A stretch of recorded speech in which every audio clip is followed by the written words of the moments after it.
The mainstream narrative surrounding the two-week ceasefire agreement between the United States and Iran is being sold to the public as a diplomatic victory, a triumph of rational statecraft over the brink of catastrophic regional war. Headlines across the globe suggest that Donald Trump has successfully seized a diplomatic off-ramp, de-escalating a situation that threatened to engulf the global energy supply. This framing is fundamentally superficial. It is an artifact of political theater designed to soothe market volatility and domestic anxiety. To understand what is actually transpiring, one must look past the press releases and examine the cold, structural mechanics of the agreement. A two-week ceasefire in a theater defined by maximalist strategic objectives is not a resolution. It is a tactical pause. It is not an end to the hostilities. It is the recalibration of the battlefield. The mathematics of this war is simple. In a conflict defined by asymmetric attrition, time is not a neutral currency. For the United States, time is a depleting asset. For Iran, time is a mechanism to finalize its strategic repositioning. Why would the United States, an administration that has built its domestic brand on the projection of strength and the refusal to back down, suddenly accept a temporary, non-comprehensive ceasefire? The answer does not lie in humanitarian concern. It lies in the logistical and financial limitations of the current force structure. The United States has spent the last months operating under a deterrence architecture that is rapidly losing its efficacy. The cost of maintaining a continuous high-readiness presence in the Persian Gulf, while simultaneously managing the fallout from regional instability, has reached a point where the marginal utility of further escalation is negative. The reality that the official statements from the White House and the Pentagon ignore is the law of asymmetric response. Every time the U.S. deploys an additional carrier group or escalates its rhetoric, it is forced to commit more of its finite, high-cost resources. Meanwhile, Iran, through its use of decentralized, low-cost drone swarms, missile batteries, and proxy networks, can impose costs that are structurally impossible for the U.S. to mitigate indefinitely. The U.S. is playing an expensive game of whack-a-mole, and they have run out of tokens. That is not a diplomatic victory. That is the admission that the current model of force projection is no longer sustainable against a peer competitor utilizing asymmetric attrition. Let us dissect the ceasefire itself. A two-week window is insufficient for any genuine diplomatic resolution of the fundamental grievances that triggered this conflict. It is, however, the perfect duration for a logistical reset. For the U.S. military, it provides a window to reorganize supply lines that have been stretched to their breaking point.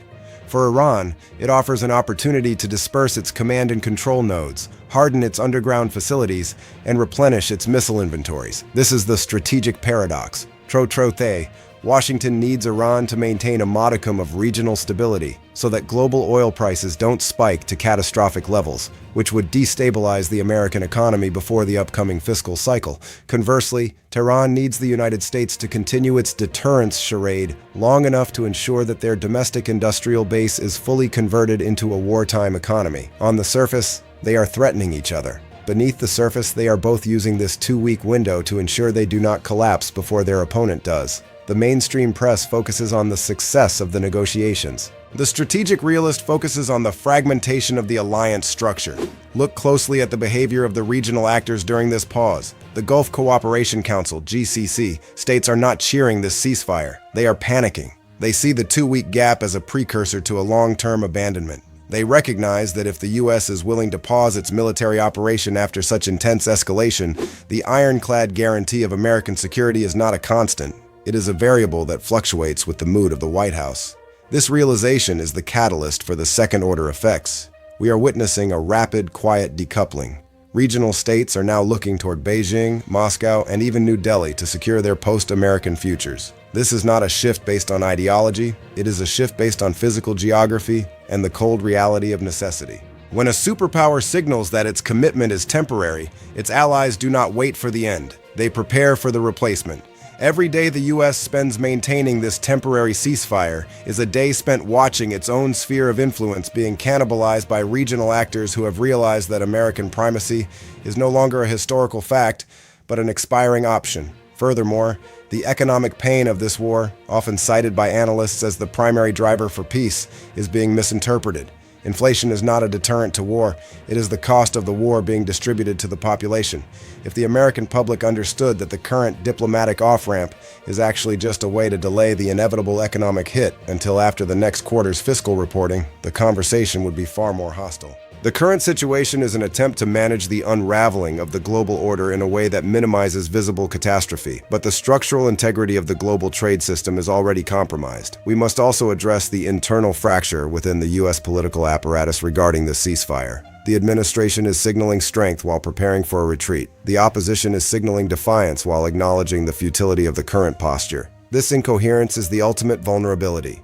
When the foreign policy of a superpower is dictated by the immediate electoral needs of the executive, it loses the ability to pursue a long-term strategic interest. It becomes an entity that acts in spasms, sudden, violent, and disconnected. This leads us to the third-order effect, the radicalization of the regional theater. By failing to secure a durable, long-term resolution, this ceasefire ensures that the next cycle of escalation will be far more violent. Iran has been signaled that if they hold firm, the U.S. will blink. This is a lesson that will be applied not just in the Persian Gulf, but in every theater of conflict globally. The geography of this conflict is unforgiving. A 2-week pause does not change the fact that the Strait of Hormuz is the world's most critical choke point, and the U.S. control over it has shifted from a physical reality to a diplomatic bluff. The era of unipolar stability is being replaced by an era of managed chaos. This ceasefire is simply the first quiet stage of that management. If you are waiting for a return to the pre-conflict order, you are looking at the wrong map. The map has already been redrawn, and the entities that will thrive in this environment are not the ones with the largest fleets, but the ones that can mobilize their domestic populations to accept the reality of the coming scarcity. The focus on petrochemical assets, hubs of production and refinement, is not merely a military decision. It is an ideological assault on the concept of modern industrial capacity. By systematically targeting the very infrastructure that allows an autarkic nation to maintain internal equilibrium, the attacking power is attempting to force a transition from a functioning state to a failing one. However, this relies on a fundamental miscalculation regarding the nature of the modern Iranian economy. We are seeing a trend that should concern every market participant, the weaponization of the supply chain. If Iran and its proxies decide that the cost of defending these facilities is too high, they will not simply retreat. They will pivot. They will transition from protecting the oil flow to guaranteeing that if they cannot have access to it, no one else can either. This is the ultimate asymmetric card in the deck. It does not require a large navy. It requires only a few well-placed, low-cost assets to turn the Strait of Hormuz into a graveyard for global trade. The mathematics of this war is simple. When you destroy the production capabilities of a regime that is already sanctioned out of the global market, you are not destroying its economy. You are accelerating its transition into a wartime command structure. The strategy of the West assumes that internal economic collapse will inevitably lead to regime change. History, however, suggests the opposite. Extreme economic distress creates a siege mentality that empowers the most radical elements of the security state. When the private sector is erased, the military and the Revolutionary Guard become the sole providers of goods, services, and stability. By targeting these hubs, the West is inadvertently helping Tehran complete its transition to a fully closed, militarized economic circuit. This is the ultimate asymmetric card in the deck. We must look at the second-order effects on the global energy landscape. The global market is not a neutral, objective mechanism. It is a complex, hyper-fragile web of dependencies. When Iranian petrochemical exports are disrupted, the immediate result is not just a price hike. It is a supply-side shock that ripples through the manufacturing sectors of Europe and Southeast Asia. The shock is not the event. The shock is the realization that the global system cannot absorb a single point of failure. If the insurance markets in London, the nervous system of global logistics, withdraw coverage for the region, the ships stop moving. The tankers go dark, and the price of energy enters a phase of volatility that no central bank can stabilize. This is the hidden trap that policymakers in Washington refuse to acknowledge. You do not need to sink a carrier group to paralyze the global economy. You only need to make the risk of transit too high for the private sector to bear. Once the insurance leaves, the world's most critical transit point becomes an empty, silent corridor. The strategic community in the West remains fixated on the idea that this is a manageable escalation. They believe that if they apply enough pressure, the rational forces within the Iranian leadership will eventually sue for peace. This is a profound misunderstanding of the regime's internal evolution. The pragmatic actors who once believed in the possibility of a negotiated settlement have been methodically purged or sidelined. What remains is a hardline coalition that views this conflict not through the lens of economic benefit, but through the lens of historical mission. They have reached a point where the cost of existence is war, and therefore, war is the only rational state of being. We are entering a phase where military power is being decoupled from political outcome. The West has overwhelming firepower, but it has no clear political end state that is achievable through that firepower. It has the capacity to destroy, but not the capacity to govern. And in the absence of a governing strategy, destruction is not a tool of policy. It is a tool of chaos. This brings us to the ultimate, uncomfortable truth of this era. The global system is no longer organized around the principles of economic efficiency or the open movement of goods. It is organizing itself around the principle of resilience at the expense of integration. As these events continue to unfold, we should expect more, not less, of this systemic friction. The era of a seamless global market is behind us. We are moving toward a world where regional powers consolidate their spheres of influence, and where the cost of doing business will be determined by the proximity to conflict zones. For the average individual, this means that the era of cheap, reliable access to the fruits of global trade is ending.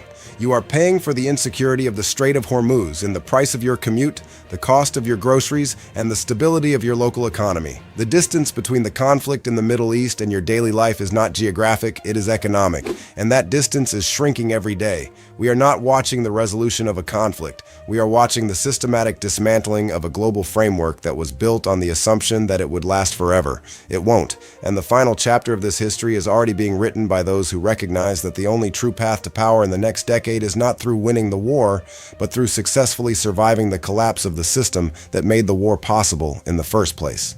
The trajectory is set. The only variable remaining is the degree of the friction that the rest of the world will be forced to absorb. And that is not a debate. That is a mathematical certainty. The American leadership, trapped in the survival calculus, will continue to push, creating more instability, more systemic fragility, and eventually a reality where the global order is just a memory. The Middle East is the epicenter of this collapse, but the shockwaves will reach every corner of the planet. There are no easy choices here, only trade-offs, only consequences. The reality is that the old architecture of stability is being replaced by the new architecture of disruption. Whether this collapse is accidental or orchestrated is a secondary question. The primary question is whether you are positioned to navigate the friction that follows. The transition is not coming. It is here. Adapt, or become part of the wreckage. That is the only law that remains.